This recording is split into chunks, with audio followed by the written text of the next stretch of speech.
small age, I don't have so a less or absent or even a reversal of component in case of a aorta.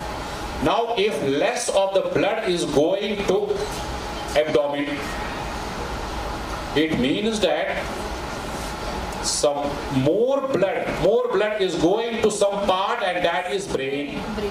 Now you have to see this aorta as well as this middle cerebral artery proper section.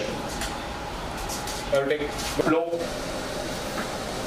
Try to understand this breach. Now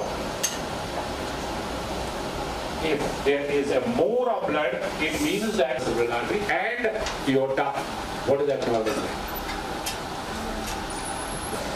So over here I am having more of diastolic flow, that is called as brain space. It means that over here I am having a box over there, and you will see a beautiful circle of Willis, and you put a gate and you will. आज का workshop हमारा Doppler इन high risk pregnancies. उसका मतलब ये है कि जब हमारे पास हाई रिस्क प्रेगनेंसीज, उसका मैं आपको सिंपल में बता दूंगा। जब हमें डिसाइड करना है कि इस प्रेगनेंसी को हमने आज टर्मिनेट करना है, टर्मिनेट बोले तो इसको हमने आज सीजरियन सेक्शन करना है कि कल करना है कि परसों करना है, that the timing of the delivery. क्योंकि अगर हम आज नहीं करेंगे, कल तक वो हो सकता है वो खुदा न खास्ता मर जाएगा।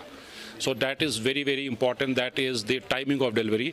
तो उसी के लिए इंटरप्रिटेशन ऑफ फ्लोज हम कर रहे हैं। आज हमने सारे गायनिकोलॉजिस्ट को यहाँ पे बुलाया है, डायरेक्टर हेल्थ सर्विसेज का पूरा टीम आ रखा है, हेड ऑफ डिपार्टमेंट गायनी को भी बुलाया। मुझे नहीं पता वो है कि नहीं, लेकिन गायनी एलडी से भी बहुत आया है। So this is the first type of its CME which is conducted on the interpretation of flows in high risk pregnancy. इससे क्या होगा, इससे हमारे जो डॉक्टर साहिबान हैं उनको अवेयरनेस मिल जाएगा कि हमारे को better management treatment high risk pregnancies में कैसे करना है।